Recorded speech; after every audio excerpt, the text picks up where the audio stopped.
नमस्कार, आपके साथ मैं हूं विद्यानाथ झा। दोपहर की नंबर 1 डिबेट ब्रह्मास्त्र में आपका स्वागत है। क्या मुस्लिम वोट बैंक डिवाइड हो रहा है?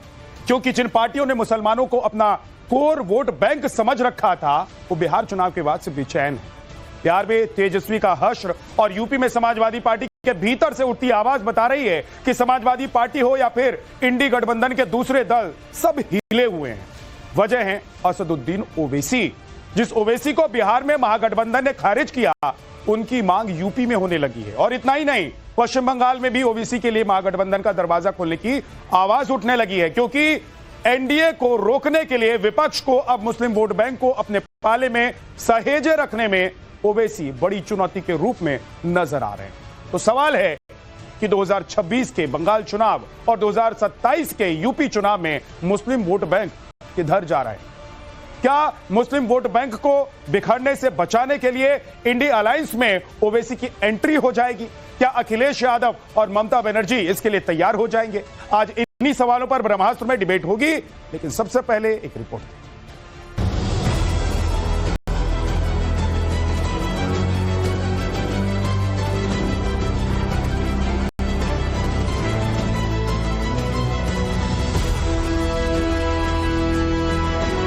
ये सियासत है। मैं अपनी पार्टी को लेके आगे बढ़ना चाहता हूं। मैं किसी के इंतजार में या फिराक में नहीं ठहर सकता। मैं उत्तर प्रदेश में काम हो रहा है शौकत साहब की क़यादत में। तेजस्वी से दो हाथ करने के बाद हैदराबादी भाईजान ओवैसी अब अखिलेश यादव को खबरदार कर रहे हैं। लेकिन हैदराबादी भाईजान की इस हुंकार की ये गूंज सिर्फ बिहार और उत्तर प्रदेश तक ही नहीं, अब तो बंगाल तक गूंज रही है, क्योंकि ओवैसी की सियासी पतंग अब लखनऊ और कोलकाता की ओर उड़ चुकी है। 2027 में होने वाले यूपी चुनाव को लेकर असदुद्दीन ओवैसी ने तो अपने पत्ते साफ भी कर दिए हैं। ओवैसी ने साफ कर दिया है कि उनकी पार्टी AIMIM यूपी चुनाव में दोगुनी ताकत लगाएगी। अखिलेश यादव पर निशाना साधते हुए ओवैसी ने कहा कि वो हमें उत्तर प्रदेश में कमजोर समझते हैं। इस बार चुनाव में उन्हें इसका नतीजा भुगतना पड़ेगा। हम इस बार असर दिखाने नहीं, जीत दर्ज करने के लिए चुनावी मैदान में उतरेंगे। हम विधानसभा चुनाव में दोगुनी ताकत के साथ उतरेंगे। तो अब ये उनको सोचना है कि क्यों वो लोग बीजेपी को नहीं रोक पा रहे। अगर आप ये समझते कि मुझे गाली देके, मुझ पर पत्थर मारकर, मुझ पर उंगलियां उठाकर, मुझे कुछ बोलकर आपका गम हल्का हो जाता है, तो बी माई गेस्ट। मगर अगर आप वाकई में कुछ कोर्स करेक्शन करना चाह रहे, अब जैसा मैं सुना अखिलेश यादव का स्टेटमेंट आया, उन्होंने बोले SIR की वजह से, कब तक आप पर बकवास बात करेंगे? छोड़िए इसको, आप देखिए आपकी कमजोरी कहां है। तेजस्वी की तरह अखिलेश यादव भी ओवैसी को लगातार खारिज करते रहे हैं। ऐसे में ओवैसी ने ऐलान किया है कि बिहार में AIMIM 24 सीटों पर प्लेयर बनी, यूपी में कम से कम 48 सीटों पर असर दिखाएगी। ओवैसी ने कहा कि ये बात वो किसी को चिढ़ाने के लिए नहीं बोल रहे, ये उनका पक्का इरादा है। ओवैसी के इसी ऐलान के बाद यूपी में समाजवादी पार्टी के खेमे में खलबली मची है, क्योंकि उत्तर प्रदेश में करीब 20% मुस्लिम मतदाता हैं और राज्य की कुल 143 सीटों पर मुस्लिम वोट बैंक अपना असर रखते हैं। इनमें से 70 सीटों पर मुस्लिम आबादी 20 से 30% के बीच है, जबकि 73 सीटें ऐसी हैं जहां मुसलमान 30% से ज्यादा है। इसलिए ओवैसी के ऐलान के बाद मुस्लिम वोट बैंक को अपने पाले में सहेजे रखने के लिए समाजवादी पार्टी में मंथन शुरू हो चुका है।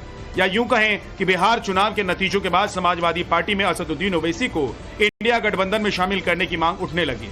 समाजवादी पार्टी के पूर्व सांसद डॉक्टर ST हसन ने कहा है, ये मेरी पर्सनल राय है, आरजेडी को या गठबंधन को कि ओवैसी को ले लेना चाहिए था। मैं अपने राष्ट्रीय अध्यक्ष से खुल के बात करता हूं और करूंगा भी। मेरी राय यही है कि गठबंधन में ओवैसी को रहना चाहिए। तो सवाल है कि क्या इंडी अलायंस में AIMIM की एंट्री हो जाएगी? क्या बिहार चुनाव के नतीजों के बाद इंडी अलायंस के नेताओं को लगने लगा है कि मुस्लिम वोट बैंक को एकजुट रखने के लिए ओवैसी फैक्टर को नजरअंदाज नहीं किया जा सकता? क्या अखिलेश यादव इस बार ओवैसी को इग्नोर नहीं कर सकते? क्या वो तेजस्वी को दी गई ओवैसी की चेतावनी से सबक लेंगे? महाभारत नहीं होती थी अगर आप पांडवों को 5 गांव दे देते। हमने 6 सीट मांगा था, आप आपने नहीं दिया, पूरे कौरवा बर्बाद हो गए, इसीलिए तो मैं आपको बता रहा हूं। सवाल सिर्फ अखिलेश के लिए ही नहीं खड़े हो रहे। ओवैसी बंगाल में ममता बनर्जी की परेशानी भी बढ़ा रहे हैं। ओवैसी की पार्टी ने 2026 के बंगाल चुनाव में राज्य की कई सीटों पर उम्मीदवार उतारने का फैसला किया है। इसके लिए उन्होंने राज्य के अल्पसंख्यक बहुल जिलों का जायजा लिया है। खासकर मालदा और मुर्शिदाबाद उनके टारगेट एरियाज हैं। वैसे बंगाल में करीब 120 सीटों पर मुस्लिम वोट बैंक निर्णायक है। पश्चिम बंगाल के उत्तर दिनाजपुर, दक्षिण दिनाजपुर, मालदा, मुर्शिदाबाद जिले में मुस्लिम बहुल सीट अधिक है। इसके अलावा दक्षिण 24 परगना और उत्तर 24 परगना के भी कई सीटों पर मुस्लिम वोटर्स जीत और हार तय करते हैं।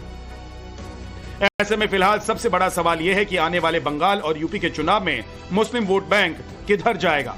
2027 के यूपी चुनाव और 2026 के बंगाल चुनाव में इंडी गठबंधन ओवैसी को इग्नोर कर पाएगा या गठबंधन में शामिल करेगा। सवाल अखिलेश ममता से भी है कि क्या वो ओवैसी को जगह देंगे। अगर गठबंधन में ओवैसी को जगह मिली तो क्या ओवैसी अब उत्तर और पूर्वी भारत में बैलेंस ऑफ पावर बनने जा रहे हैं। Bureau report, times now, Navbharat.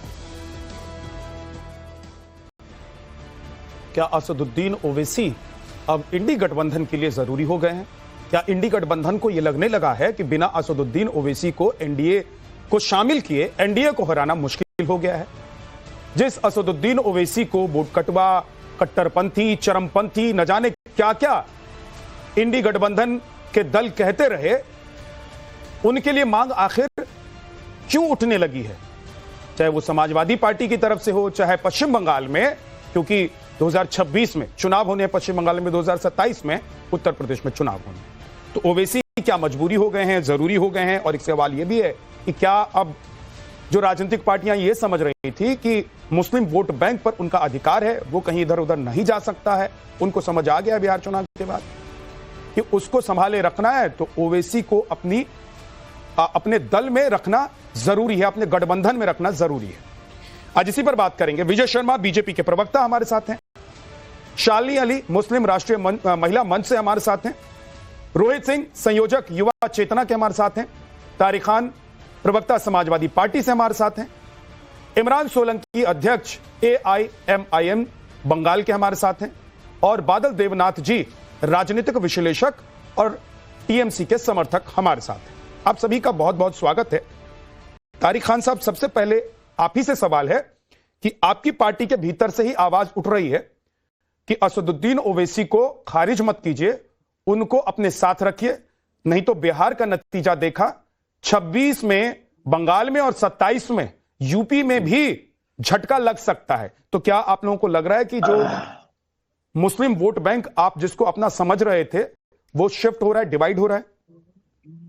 देखिए, किसी भी पार्टी का एक शीर्ष नेतृत्व होता है, वो बीजेपी में है, कांग्रेस में है, सपा में है, MIM में भी, वही डिसाइड करता है कि अलायंस होगा या नहीं होना चाहिए। मगर ओवैसी साहब की अपनी पार्टी है, अपनी विचारधारा है, ओवैसी साहब चुने हुए MP हैं, लेकिन जो विचारधारा ओवैसी साहब की है वो कहीं ना कहीं बीजेपी के दूसरा पहलू, दूसरा बीजेपी कट्टरता की बात करती है। इसलिए अगर कोई भी पार्टी हो जो अपनी विचारधारा में चेंज लाती है, कांग्रेस ने कई चीजें अपने अंदर चेंज लाई, आज हम बहुत मजबूती से उनके साथ हैं, तो उसके बारे में बिल्कुल पार्टियां विचार करेंगी। लेकिन जब तक आप ये कहते रहेंगे कि आप किसी को हराने आ रहे हैं, इनके प्रदेश अध्यक्ष मेरे डिस्ट्रिक्ट में आते हैं, बहराइच में, और वहां कहते हैं कि इस बार हम समाजवादी पार्टी को हरा देंगे। भाई, आप खुद जीतने के लिए जाओ ना, कौन कह रहा है? आप क्यों लोगों को, इससे पहले भी आप यूपी में लड़ चुके हैं, आप जीतने जाइए, लोकतंत्र है, आपका अधिकार है, आप चुनाव लड़िए, हर स्टेट में लड़िए। मगर जब आप ये कहेंगे कि आप उसको हराने के लिए आ रहे हैं, या सपा को या गठबंधन को, आपने एक बार, आपको ये लगता है कि ये बीजेपी से कहीं लड़ रहे हैं, SIR पे इनका पूरा समर्थन है, मतलब एक घर में 40-40 वोट निकले, इनको कोई दिक्कत नहीं है।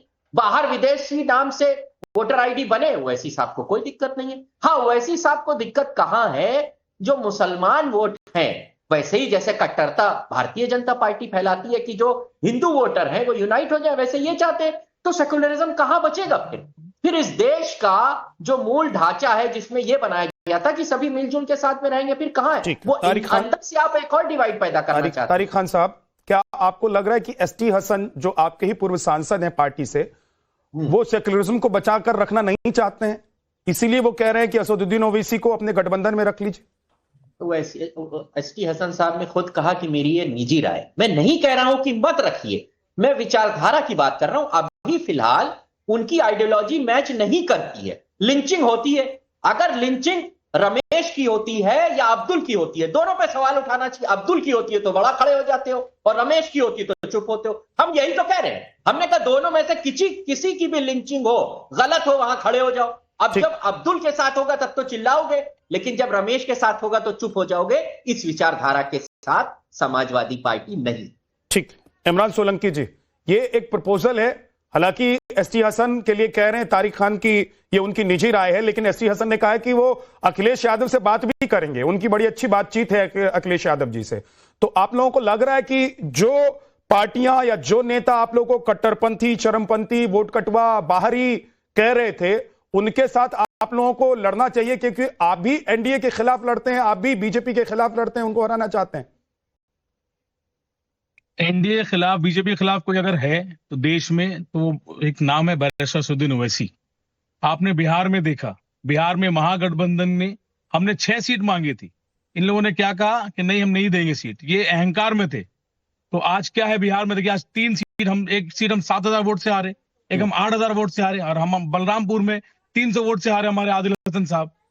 तो गठबंधन की बात ऐसी है, असदुद्दीन ओवैसी सियासत के बरमूडा ट्रायंगल है, उन्होंने कहा कल के इंटरव्यू में। तो इनको समझना पड़ेगा हम लोग जीतने के लिए आ रहे हैं। इनकी पार्टी के सदर का, उनके जो पार्टी प्रेसिडेंट, उनका अलग बयान है, इनके जो नेता उनका अलग बयान है, ये जो बैठ कर भाई बोल, इनका अलग बयान है।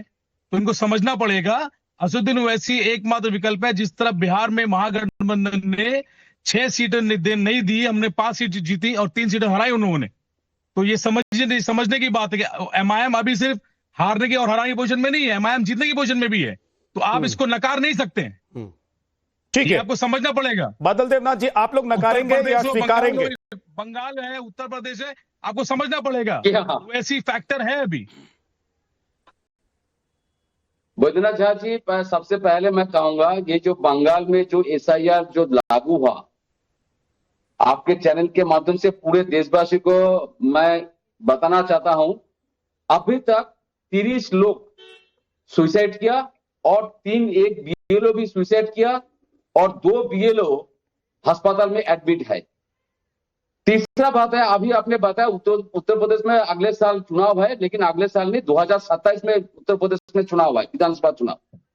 लेकिन उत्तर प्रदेश में 2 साल समय मिल रहा है एसआईआर के लिए। और 2002 में जो एसआईआर हुआ था बंगाल में, उसमें 3 साल लगा था, तब लेफ्ट का शासन था। लेकिन अभी 2026 में चुनाव है विधानसभा बंगाल में, और 2-3 महीने के अंदर सिस्टम स्लो चलता था। अभी मोदी जी जब से आए तब से उन्होंने सिस्टम टाइट कर दिया है। अब वो कहते हैं कि 5 साल का काम 5 साल में करो और 5 महीने का काम 5 महीने में करो। पहले 5 साल, पहले 2 साल की योजना पंचवर्षीय योजना हो जाती थी और 2 महीने का काम 1 साल में होता था। मैं मोदी जी का बात नहीं बोल रहा, मैं बोल रहा हूँ इलेक्शन कमीशन का जो रूल्स जो चालू किए एसआईआर के लिए, लोग मर रहे बंगाल में। आज भी दीदी सड़क पर है, बंगाल इलाका में है सर। एसआईआर पर सीना मत पीटिए। एसआईआर पर बादल देवनाथ जी, मैं सलाह दूंगा एक पत्रकार होने के नाते आपको। बादल देवनाथ जी, मैं आपको पत्रकार होने के नाते एक सलाह दूंगा कि एसआईआर पर छाती मत पीटिए सर। एसआईआर पर बोलकर अपना गला खराब मत कीजिए। और ना पदयात्रा काम आ रहा है, ना बोलना काम आ रहा है, ना कुछ करना काम आ रहा है। बिहार में देख लिया लोगों ने, राहुल गांधी की पदयात्रा देख ली, तेजस्वी यादव जो बार बार बोलते रहे, वो सब लोगों ने देख लिया। अंत में नतीजे ने बता दिया कि आप लोग एसआईआर पर रोते रहेंगे, जो संवैधानिक संस्था है वो अपना काम करता रहेगा। इसलिए एसआईआर पर छोड़ दीजिए सर। आज एसआईआर पर क्यों लड़ रहे हैं? असदुद्दीन ओवैसी ने एसआईआर पर एक बार भी, एसआईआर पर असदुद्दीन ओवैसी ने कुछ नहीं कहा। वो कह रहे हैं कि भाई एसआईआर पर रोना छोड़ दीजिए। सर सुन लीजिए सर, प्लीज सुन लीजिए। मैं आपने मेरा आंसर, मैंने जो कह रहा हूं आपको समझ में नहीं आया। मैं एसआईआर के खिलाफ नहीं बोला, मैं बोला समय का बात। जो समय बंगाल में ले रहा है, 3-4 महीना जो समय ले रहा है, मैं उसके ऊपर बात कर रहा हूं। ठीक है सर, अब मुद्दे पर आए। मुद्दे पर पहले क्यों शुरू नहीं हुआ? ओवैसी को इग्नोर करेंगे, बात और है। ओवैसी को इग्नोर करेंगे या स्वीकार करेंगे? ओवैसी कहते हैं कि दे दो केवल 5 ग्राम, रखो अपनी धरती तमाम, हम वहीं खुशी से खाएंगे, परिजन पर हसीना उठाएंगे, और नहीं तो महाभारत होगी गई। बंगाल में हिंदू, मुस्लिम, क्रिश्चियन, सिख, ईसाई सारे 10 करोड़ लोग, एक साथ है। एमआईएम में इसके पहले भी आया था, लोकसभा चुनाव में आया था, विधानसभा चुनाव में आया था, सीट भी दिया था, लेकिन बंगाल के लोग उनको नेगेटिव दर्जा दिखा दिया है और उनको बोल दिया ये बंगाल में आपका कोई स्थान नहीं है। बंगाल में ऐसा आप जो जैसे आप पॉलिटिक्स करते, ये बंगाल में ये सब नहीं चलते। बंगाल में सारे लोग, सारे धर्म के लोग, सारे संप्रदाय के लोग ममता दीदी के साथ है और 2026 में भी रहेगा। और मोदी जी जितने बार बंगाल में आए, ठीक है सर, अमित शाह सारे जितने लोग बार साथ बंगाल हैं में या आए, नहीं है उस पर मेरा सवाल ही नहीं है। बादल जी सुनिए सर, बादल जी मेरा सवाल ये है ही नहीं कि ममता जी चुनाव जीत रही हैं, हार रही हैं, सारे लोग उनके साथ हैं, सारे धर्म के लोग साथ हैं, सारे समुदाय के लोग उनके साथ हैं, या अभी एसआईआर हो रहा है तो बांग्लादेशी बोरिया बिस्तरा उठाकर जो भाग रहे हैं वो भी ममता दीदी के साथ थे और अब नहीं रहेंगे, तो क्या होगा? ये मेरा सवाल नहीं है। मेरा सवाल यह है कि असदुद्दीन ओवैसी को आप लोग चुनौती मानते हैं या फिर आप मानते हैं कि वो आपके पार्टनर हो सकते हैं? क्या बोल रहा है सर? चुनौती बोलते क्या बोल रहा है? यहाँ पर उनका कोई संगठन नहीं है, यहाँ पर उनका कोई संगठन, कोई स्टेट कमेटी नहीं है, कोई जिला कमेटी नहीं है, कोई ब्लॉक कमेटी नहीं है। आप विधानसभा चुनाव में कोई उम्मीदवार खड़ा कर देगा तो यहाँ पर बंगाल के लोग उनको वोट दे देंगे। और यहाँ पर ये जो वोट का जो बोल रहे हैं ना, यहाँ पर ये सब नहीं चलेगा, वो बिहार में चलेगा। और दीदी ने बता दिया बंगाल जो इश्तेहार कर रहा है, जो भी कर रहा है, हम लोग पिच देखते हैं, पहले पिच देख लिया और 2024 बंगाल में जो चुनाव आएगा, जो नतीजा आएगा, मैं आपके चैनल में सुबह से मैं रहूंगा और फिर आप देखिएगा 2026 में 2024 टाइम के लिए दीदी मुख्यमंत्री बन रही है। मैं दावे के साथ कह रहा हूं। ऐसे ही महागठबंधन के बहुत सारे नेता बिहार में चुनाव से पहले कह रहे थे, जिस दिन नतीजा आया सर, ऐसे बहुत सारे नेता, प्रवक्ता, विश्लेषक बहुत देर तक के लिए टेलीविजन स्क्रीन से गायब रहे क्योंकि उनको समझ में नहीं आ रहा था कि वो कहें क्या। लेकिन कुछ लोगों ने हिम्मत भी दिखाई, वो आकर बोले कि भाई उनका एनालिसिस गलत है। कोई बात नहीं। विजय शर्मा जी, ये चुनौती असदुद्दीन ओवैसी आप लोगों के लिए है या महागठबंधन के लिए? एमवाई समीकरण चाहे बिहार का हो, चाहे उत्तर प्रदेश का हो, या टीएमसी के साथ पश्चिम बंगाल में मुसलमानों का जो गठजोड़ रहा है वो क्या टूट गया है? विद्यानाथ जी, ये मुस्लिमों के लिए गला काट स्पर्धा चल रही है। मुस्लिमों की वोट पाने के लिए जो ये तुष्टीकरण की राजनीति है, ये उसकी पराकाष्ठा है। आप देखिए, हमारे ऊपर ये आरोप लगाते हैं, हैदराबाद से ओवैसी जी जब इलेक्शन लड़ते हैं लोकसभा का, तो कांग्रेस पार्टी अपना कोई भी उम्मीदवार नहीं उतारती। तो इससे साफ पता चलता है कौन किसके साथ मिला हुआ है। हम तो जमीन के ऊपर काम करते हैं, हमारा तो एक ही नारा, सबका साथ, सबका विकास, सबका विश्वास। हमारे लिए कोई धर्म विशेष कोई मायने नहीं रखता, हम तो सबके लिए हैं। तो ये इस तरह से फैलाते हैं। अभी तारिक जी ने, जो हमारे समाजवादी पार्टी की तरफ से बैठे हुए हैं, कि भाई ये कट्टरपंथी हैं। अरे हम तो पहले से कह रहे हैं कट्टरपंथी है, लेकिन आप कौन से कम कट्टरपंथी हो? आप मुझे बताइए, अखलाक के साथ कोई कार्य होता है तो आप वहां जाके प्रतिनिधिमंडल भेज देते हो। अगर कमलेश तिवारी का गला काट दिया जाता है लखनऊ में, आपका कौन नेता मिलने गया? बता दीजिए। वो कन्हैया लाल का गला काट दिया गया उदयपुर में, आपका कौन सा बड़ा नेता मिलने गया? तो आप भी जाके बलात्कारियों को बचाते हैं क्योंकि आप उसके अंदर धर्म ढूंढते हो। आपने देखा होगा किस तरह से बलात्कारियों के साथ खड़े हो जाते हैं, आतंकवादियों के ऊपर से केस वापस लेने की बातें करते हैं। ये तो जब सुप्रीम कोर्ट की लताड़ लगती है फिर चुप लगाते हैं। धर्म देख के ये आतंकवादी का देखते हैं, ये आतंकवादी मुस्लिम है तो इसको छोड़ दो। ये तो इनके कारनामे। और यहाँ के टीवी के ऊपर किस तरह की बातें कर रहे हैं, कह रहे हैं भाई नहीं वो कट्टरपंथी। अरे कट्टरपंथी तो आपसे बड़ा कोई नहीं है। कोसी में दंगे होते हैं हिंदू मुस्लिम, और वहां जाके इनके आजम खान जी चेक बांटते हैं मुस्लिमों को, जबकि पीड़ित हॉस्पिटल में वहां सारे हिंदू होते हैं। उनकी दुकान जलाई जाती है, उनके महिलाओं को छेड़ा जाता है, मार पिटाई करते हैं। ये इनका मुजफ्फरनगर में आपने देख लिया होगा किस तरह से। लेकिन सवाल वही है विजय जी, सवाल तो यही है ना कि जो अभी तक स्वभाव, व्यवहार, नीति, रणनीति समाजवादी पार्टी की, टीएमसी की या आरजेडी की रही है, कांग्रेस की रही है, क्या मुस्लिम समुदाय के वोटर्स ने उसको खारिज कर दिया है? इसीलिए बेचैन चाहे समाजवादी पार्टी के नेता दिखाई दे रहे हैं। आरजेडी को समझ में आ गया है कि भाई गलती कर दी कट्टरपंथी चरमपंथी कहकर बिहार के चुनाव में, या टीएमसी भले ही बोल नहीं रही हो लेकिन उसको लग रहा है कि अगर हमारे पाले में आ जाए तो ठीक रहेगा। तारिक खान साहब, आप जवाब देना चाहते हैं विजय शर्मा जी को? मैंने तो एक लाइन में जवाब दे ही दिया था कि ये गला काट स्पर्धा चली हुई है मुस्लिम तुष्टीकरण की, मुस्लिमों के वोट पाने की। मैंने तो पहले शुरुआत ही यहां से की है। जी ठीक है, सारी पार्टियां लगी हुई। जब अमित शाह कश्मीर में जाकर मुसलमानों को ईद, बकरीद, मुहर्रम पे सिलेंडर बांटते हैं, तब वो मुसलमानों की बात नहीं करते हैं। तब भी तो वो मुसलमानों के वोट के लिए बात करते हैं। तो वोट तो सभी, अभी इन्हीं खुद ही कह रहे हैं कि हम सबका साथ, सबका विश्वास, सबका साथ, प्रयास और ये सब बातें ये लोग करते हैं। देखिए, अभी अपने आप को सेल्फ एक्सपोज कर दिया। यही है कट्टरता। दोनों तरफ के लोग, MIM एक है और एक बीजेपी है। और जो भारत में समावेशी सोच की बात करेगा, जो भारत की संस्कृति है, लंबे समय तक राजनीति में वो जिंदा रहेगा। ये इनका जो भी राजनीति है MIM की और इनकी, ये इंपल्सिव है। आपको मैं यही बैठकर बता रहा हूं कि बंगाल में ये लड़के देख लें, और यूपी में पहले भी लड़ चुके हैं, 0.00 कुछ % था वो। बड़ी समझदार जनता है, गलती जरूर करती है मगर फिर उसको सुधार भी करती है। आप बंगाल में और यूपी में के नतीजे आपको बता देंगे कि आने वाला भविष्य इनका क्या है। हाँ, ओवैसी साहब पढ़े लिखे अच्छे समझदार नेता है, अपनी मानसिकता में बदलाव लाए तो जरूर उनको सब लोग एक्सेप्ट करेंगे। हो सकता है आने वाले टाइम में बीजेपी। रोहित सिंह जी, ओके तारिक खान साहब, भाजपा का बी टीम है, वो तो भाजपा का बी टीम है, सारे देशवासी जानते हैं भाजपा के लिए काम करता है। जैसे कुशांतो की, तो सर वो बिहार में कह रहे थे कि हम भाजपा का बी टीम नहीं बनते हैं, हमको अपने गठबंधन में ले लीजिए। वो कह रहे थे दे दो केवल 5 ग्राम, भाजपा के लिए काम, सिर्फ 6 सीट मांग रहे थे। वो बिहार में सिर्फ 6 सीट मांग रहे थे, कह रहे थे कि दे दो केवल 5 ग्राम, रखो अपनी धरती तमाम। आपने नहीं दिया, उन्होंने वो सीटें जीत ली।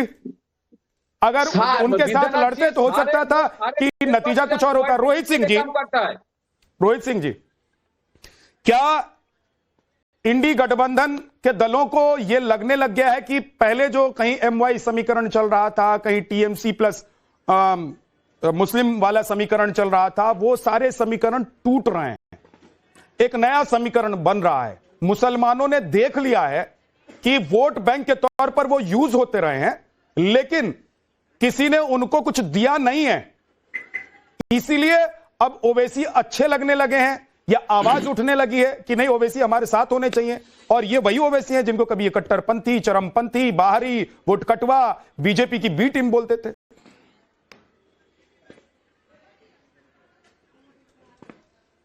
देखिए झा जी, बिहार का उदाहरण ज्वलंत है।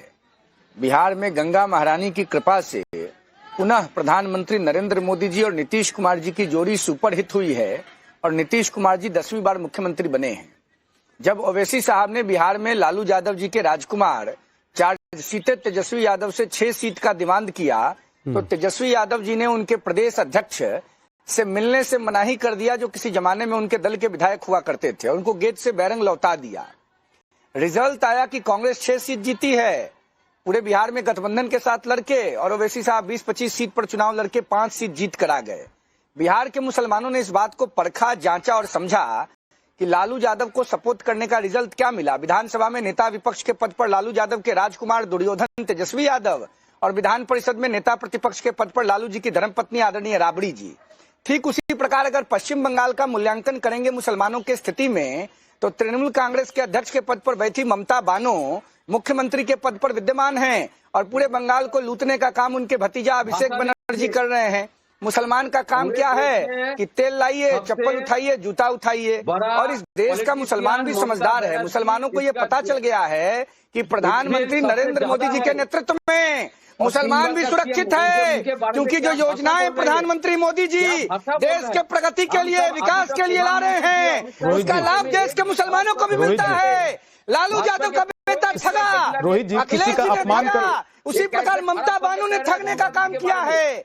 देश का मुसलमान, हिंदू कोई अपमान नहीं है। रोहित जी गलत है, किसी के नाम धर्म में बानो शब्द और किसी के सम्मान के साथ खिलवाड़ नहीं कीजिए, ये गलत है। नहीं, नाम को गलत ना करें। बहुत अरे नहीं, गलत है ये रोहित जी। मेरी बात सुनिए ना रोहित जी, गलत है, कोई अपमान नहीं है। नहीं गलत है। अगर आपको पंडित विद्यानाथ झा कहा गया, पूरी बात खत्म करने दीजिए 10 सेकंड में तर्क के साथ खत्म करने दीजिए। अगर आपको पंडित विद्यानाथ झा कहा गया तो क्या ये अपमान है? अगर किसी मौलवी को पंडित मौलाना कहा गया तो अपमान है? बानो शब्द का यूज इस्लाम धर्म में प्रतिष्ठित महिलाओं के लिए किया जाता है, और ये देश संविधान से चलता है। अगर मुसलमान धर्म में किसी महिला के लिए बानो कहा गया वो सम्मान का शब्द है और किसी हिंदू महिला से जोड़ा गया तो क्या अपमान है। इसका मतलब ये लोग मुसलमान धर्म के सम्मानित शब्दों से घृणा करते हैं, इसलिए ये लोग मुसलमान परस्त नहीं हो सकते हैं। मैंने ममता बानो को सम्मान की दृष्टि से ममता बानो कहा है। इनके पेट में अपेंडिक्स का दर्द उखड़ता है, अब कपार में उखड़ गया है। इन लोग को मुसलमान से कोई मतलब है? ये लोग बुर्बक बनाते हैं देश के मुसलमानों को। 3 उंगलियां उठ गई हैं, एक एक करके। बादल जी अच्छा काम कर एक एक करके, एक सेकंड रुक जाइए। रोहित जी रुक जाइए। बादल जी, विद्यानाथ जी, आपका चैनल में कितना दिन कितना साल बैठ रहा हूं, और 10 साल हो गया नेशनल चैनल में मैं बैठ रहा हूं मैं, लेकिन ऐसा भाषा आपने सुना मेरे मुंह से, मेरा मुंह से? प्रधानमंत्री के खिलाफ, अमित शाह के खिलाफ, भाजपा के कोई लीडर, कांग्रेस के कोई लीडर के कोई खराब शब्द में हम सब कहते हैं, विरोध किया मैंने नहीं, रोहित सिंह का विरोध किया मैंने, लेकिन एक्सेप्टेबल नहीं है, गलत है। अरे बिहार में माननीय प्रधानमंत्री जी की बात को गाली दिया गया, बेवकूफ बनाते हैं आप लोग। पूरे इंडी गठबंधन ने देश के यशस्वी जननायक प्रधानमंत्री माननीय नरेंद्र मोदी जी की पूज्य माता जी को जो प्रबलीन हो गई हैं, उनको गाली गलौज दिया, और आप लोग बात करते हैं भाषा के संयम का। मैंने कौन सी गलत भाषा का प्रयोग किया है? ममता बनर्जी को ममता बानो कहा है, क्या बानो शब्द सम्मान का शब्द नहीं है इस्लाम धर्म में? अगर नहीं है तो बताइए, आप लिख के दीजिए। नेता को आप लोग बुलाते हैं, लेकिन इन लोगों का बोलने का तरीका एक एक करके भाषा की मर्यादा का भी ध्यान रखिए। एक एक करके बोलिए, एक एक करके। रोहित जी रुकिए, एक बार रुक जाइए। बादल देवनाथ जी को बोलने दीजिए, उसके बाद बोलिएगा रोहित जी। गाली भाषा उस पर ममता बनर्जी और आपका क्या स्टैंड है बताना पड़ेगा आपको। प्रधानमंत्री की मां को बिहार में गाली दिया गया, क्यों गाली दिया गया? जवाब दे विपक्ष, जवाब दे इंडी गठबंधन। मूर्ख समझते हो देश की जनता को आप लोग। मैडम, इनका इस चैनल का चीफ एडिटर है नाविका मैडम, उनका प्रधानमंत्री की मां को गाली क्यों दिया? रोहित जी एक एक करके। रोहित जी प्लीज रुक जाइए। रोहित जी का आवाज, रोहित जी का ऑडियो डाउन कर दीजिए। बादल देवनाथ जी को बोलने दीजिए। बादल देवनाथ जी को बोलने, जिसके बाद तारिक खान बोलना चाहते हैं उनके पास भी जाऊंगा, और इमरान सोलंकी भी बोलना चाहते हैं। बादल देवनाथ जी कंप्लीट कीजिए। मैं विद्यानाथ जी, जिस चैनल का चीफ एडिटर नाविका मैडम है, उस चैनल में कोई युवा लीडर बैठ के एक सीनियर पॉलिटिशियन के बारे में ये सब खराब शब्द कहते हैं, ये तो शर्म करना चाहिए इन लोगों को, माफी मांगना चाहिए पहले।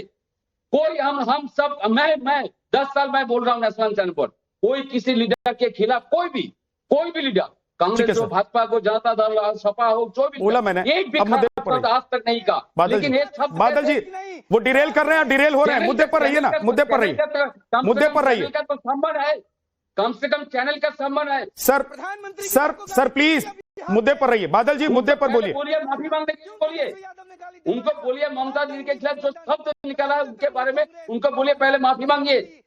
माफी मांगना चाहिए इनको, और इनके जिस दल से है उस दल के लीडर को भी माफी मांगना चाहिए। बहुत सारे लोगों का, बहुत सारे लीडर, बहुत से युवा है जो ममता दीदी को सम्मान करते हैं, बहुत लाखों करोड़ रुपया ममता दीदी को सम्मान करते हैं। बिल्कुल ममता दीदी का सम्मान है सर, और एक प्रदेश के मुख्यमंत्री हैं, जिस पद पर वो बैठी हुई हैं वो संवैधानिक पद है और उनके सम्मान में कोई कमी नहीं है।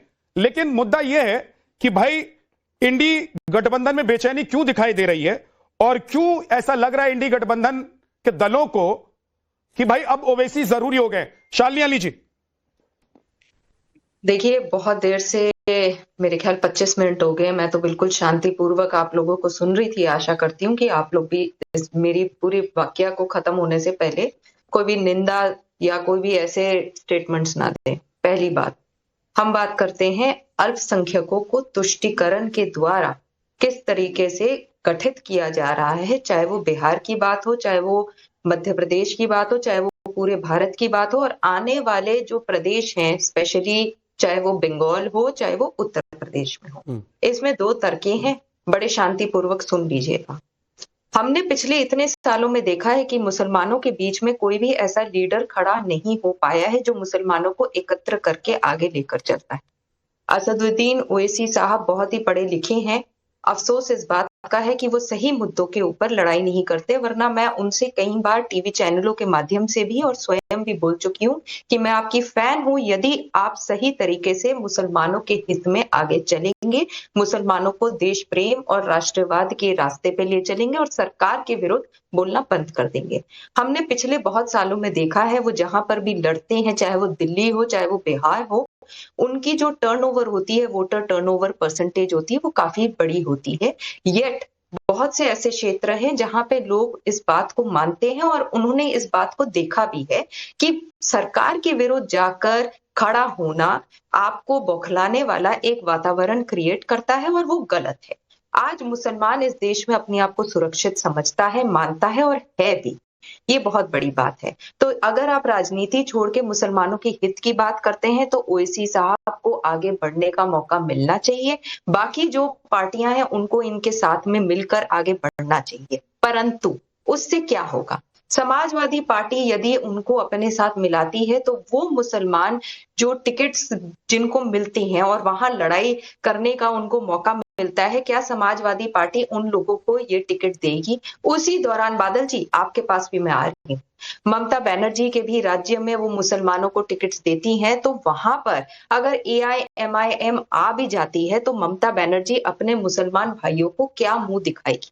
वक्फ के दौरान हमने ये देखा था कि जितने भी लोग मुसलमानों के हित में नहीं हैं वो सब आकर उच्च न्यायालय में, सर्वोच्च न्यायालय में याचिकाएं दायर कर रहे थे। तो ये हम लोगों ने देख लिया था कि ये सभी लोग मुसलमानों को वोट बैंक पॉलिसी के तहत इस्तेमाल करते हैं और उसके लिए असदुद्दीन ओवैसी साहब को एक डिप्लोमा ही नहीं, उनको तो PG भी क्या, वो तो उस स्कूल के हेडमास्टर, उस कॉलेज के VC हैं जहां वो मुसलमानों का बहुत अच्छे तरीके से प्रयोग करना जानते हैं। हित ये है कि मुसलमान उनकी बातों में नहीं आ रहे। मैंने आपके सामने दोनों तर्क रख दिए हैं कि फायदा क्या है, नुकसान क्या है। और असदुद्दीन ओवैसी साहब से भी मैं हाथ जोड़ के विनम्रता से ये कहती हूँ कि मुसलमानों को इस्तेमाल करना छोड़ दीजिए।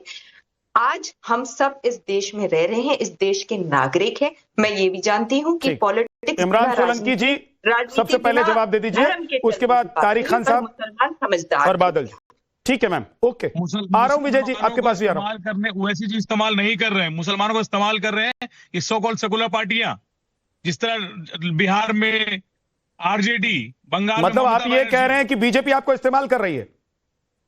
नहीं, बिहार बंगाल मुसलमानों को इस्तेमाल कर रहे हैं ये लोग, RJD, JDU, ये बंगाल में ममता बनर्जी, TMC, ये इस्तेमाल कर रहे हैं मुसलमानों को। मैं चाहती हूँ कि 25 सीटों पे आप लोग लड़े थे, 5 सीटें जीते थे। मुसलमानों का सिर्फ, मैडम आपने बोला, मैं सुना, मैं कुछ बोला नहीं। मुसलमानों का ये वोट लेते हैं। आज आप अगर देखिए बंगाल की हालत, मुसलमानों का वोट लेते हैं और कुछ करते, मुसलमान कुछ करते नहीं। आज मुर्शिदाबाद डिस्ट्रिक्ट है, मालदा डिस्ट्रिक्ट है मुसलमानों के। आज आप ही के टीवी चैनल के माध्यम से ये बात कहती हूँ कि बंगाल में भी और उत्तर प्रदेश में भी, दोनों ही जगह में भाजपा की सरकार फिर से आएगी। आप ये देखिएगा मुसलमानों के साथ या वहां बंगाल के लोगों के साथ कितना बड़ा अपराध हुआ है कि पूरे देश में अगर PM आवास योजना चल रही है या गैस फ्री मिल रही है या शौचालय बन रहे हैं, वहां ममता बनर्जी ये सारे सुविधाएं नहीं दे पा रही है। उत्तर प्रदेश में हमने देखा कि बुलडोजर के द्वारा जितने भी गैंगस्टर्स हैं, चाहे वो हिंदू हों या मुसलमान हैं, उनके ऊपर कार्रवाई हुई है। मैं खुद देखती हूँ, बहनें जा पा रही है पढ़ाई लिखाई करने के लिए, वहां पे कोई भी छेड़छाड़ की घटनाएं इस तरीके से नहीं आ रही, और अगर आती भी है तो उसके ऊपर जल्द कार्रवाई होती है। तो मैं ये मानती हूँ, इस हिसाब से बहन और बेटी होने के माध्यम से मैं ये कहना चाहूंगी कि लड़कियां आगे बढ़ रही हैं। शालिनी जी, इस हिसाब से तो मुसलमानों का पूरा वोट बैंक बीजेपी को शिफ्ट हो जाना चाहिए या NDA को शिफ्ट हो जाना चाहिए। अभी भी ओवैसी या फिर विपक्षी दल की जो पार्टियां हैं उनको यह वोट जाता है, इसमें कोई दो राय नहीं है। तो इसका मतलब क्लियर है ना कि आपकी सरकार या आप जिस सरकार की सिफारिश कर रही हैं बैठकर, वो सरकार चाहे कुछ भी देती है, मुसलमानों को उस सरकार या उस पार्टी के साथ नहीं जाना है। मुसलमानों को पता है कि MY समीकरण के साथ जाना है या MIM के साथ जाना है। जी, मैं आपको यही बता देती हूँ, अगर आप पिछले 3 चुनावों से आप देखते हैं, 2014 के बाद से अगर आप चुनाव दे रहे हैं, पहली बात जो वोट परसेंटेज है मुसलमानों का वो बढ़ा है।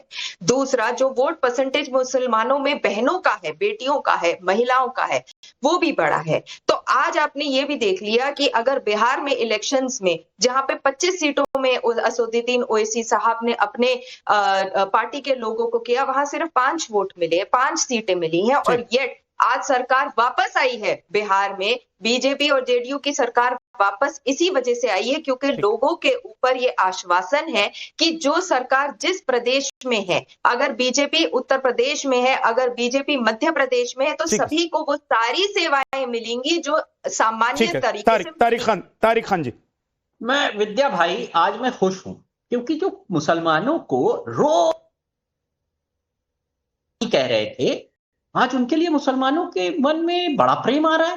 मुझे समझ में नहीं आ रहा है, और सिर्फ इसलिए कि उनका वोट टुकड़े टुकड़े में कहीं बट जाए या आपके पास आ जाए, सिर्फ इसलिए इतना प्रेम दिखाई दे रहा है कि बेगम कहा जा रहा है ममता जैसी मुख्यमंत्री को, कई बार की मुख्यमंत्री को, और कहा जा रहा है कि उनको सम्मान देना हुआ। तो ऐसे तो मोदी साहब जब सऊदी जाते हैं तो उनको भी शेख अब्दुल मोदी कहा जा सकता है, शेख अब्दुल मोदी। या एक सेकंड, बीच में नहीं बोला था, गलत होगा। मैं प्रधानमंत्री का सम्मान करता हूं। अमित शाह जब सिलेंडर बांट रहे थे तो अमित शाह खान कहा जा सकता था उनको। ये कौन सी बात हुई? ये कौन सी बात हुई? देखो मूर्ख तुम और तुम्हारा खानदान होगा, तुम्हारा बाप होगा, समझे? ऐसे नहीं, प्लीज इस तरह की भाषा का इस्तेमाल मत कीजिए। औकात में दिखा है ना, ठीक है? तेरा खानदान बात करो, तू तेरा बाप, तेरा खानदान पैर के नीचे की जमीन जनता ने छीन लिया है और बदतमीजी करते हो। साले बदतमीज कहीं के बात करने का तमीज नहीं है। बाबा साहब अम्बेडकर के संविधान की हत्या करने वाले रूपीय देश के लोकतंत्र को कमजोर करने वाले बात करने का तमीज नहीं है।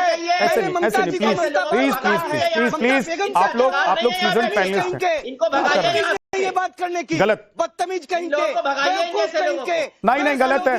तुम लोग नाम खराब कर रहे हैं और कह रहे हैं मुसलमानों को सम्मान दे रहे हो। बाबा साहब अम्बेडकर के संविधान के विरोधी हो, गरीब विरोधी हो, वंचित आदिवासी वनवासी के विरोधी हो, मुसलमानों के विरोधी हो, मुसलमानों को सम्मान करते हो।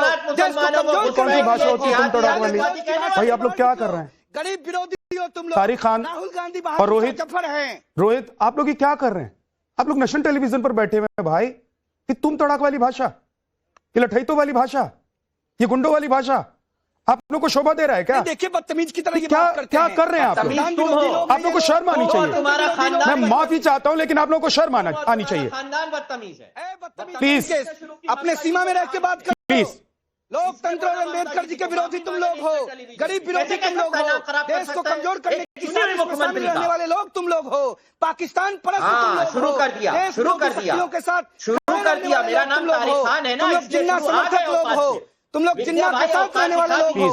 देख लो औकात, दोनों का ऑडियो डाउन कर दीजिए, दोनों का ऑडियो डाउन कर दीजिए। मैं आप लोगों से एक्सपेक्ट नहीं करता हूं। तारिक खान जी, आपसे भी, आप इतने सीजन्ड प्रवक्ता हैं, समाजवादी पार्टी के वरिष्ठ प्रवक्ताओं में आपका नाम शुमार है।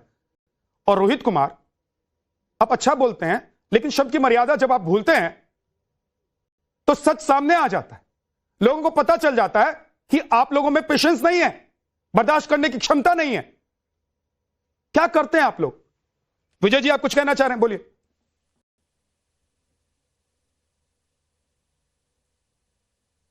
विजय शर्मा जी, विजय जी आपकी आवाज नहीं आ रही है, अनम्यूट कीजिए। मैं कह रहा हूं तारिक जी से मैंने बड़े सम्मान के साथ 2-3 क्वेश्चन उठाए थे, उन्होंने जवाब नहीं दिया, लेकिन मैं जवाब दे देता हूं। अब तेलंगाना के सीएम रेवंत रेड्डी जी कहते हैं कि मुस्लिम है तो कांग्रेस है, कांग्रेस है तो मुस्लिम है। किस तरह की गजब की तुष्टीकरण की राजनीति है। अरे भाई तारिक जी, आप सिलेंडर बांटने की क्या बात करते हो? मैं आपको कितनी सारी योजना बता देता हूँ। पीएम गरीब कल्याण योजना सबको मिलती है, धर्म संप्रदाय जाति विशेष को नहीं, सबको मिलती है। हम सबको 80 करोड़ लोगों को राशन फ्री देते हैं, 4 करोड़ से ज्यादा मकान फ्री हमने दिए। ये हमारा वो है। राहुल गांधी कहते हैं कि हम मुस्लिमों की पार्टी हैं, इंकलाब अखबार में छापा था बाकायदा। तो इस तरह की बातें इनकी है। वो लड़ाई मुस्लिमों की वोट पाने की है इनका सबका साथ सबका विकास नहीं है। दूसरा, इन्होंने बात की कि वहां अमित शाह जी सिलेंडर बांट रहे थे। हम तो देते हैं, जवाब ले। उज्ज्वला योजना के तहत हमने तो करोड़ों महिलाओं को दिए हैं, जिसमें हिंदू मुस्लिम सिख मुस्लिम। आप जवाब मांग रहे थे, जवाब। विजय जी, आज इस मुद्दे पर ठीक है, ओके, इसमें कोई दो राय नहीं है, किसी को कोई शक नहीं है। हम लोग तो जाते हैं ना मैदान में, घूमते हैं, जब रिपोर्टिंग करते हैं तो लोगों से बात होती है, लोग बताते हैं कि बिना धर्म समुदाय पंथ देखे हुए सबको योजनाएं मिल रही हैं। अगर सिर्फ योजनाओं से वोट मिल रहा है तो शायद वो बिहार जैसा नतीजा है। लेकिन 26 और 27 में 2 बड़े राज्यों में चुनाव होने हैं, पश्चिम बंगाल में और उत्तर प्रदेश में। और अगर विपक्षी दलों से यह मांग उठने लगी है कि ओवैसी जरूरी है इंडी गठबंधन में, तो क्या सच में जिसे कल तक बीजेपी की बी टीम कहा जा रहा था वो बीजेपी के खिलाफ भी है और उसी रास्ते पर है जिस रास्ते पर विपक्षी पार्टियां चलकर मुसलमानों का वोट हासिल करती रही। बहुत बहुत शुक्रिया आप सभी मेहमानों का हमारे साथ जुड़ने के लिए। ब्रह्मास्त्र में इतना ही, एक छोटा सा ब्रेक और लौटेंगे। आप देखते रहिए।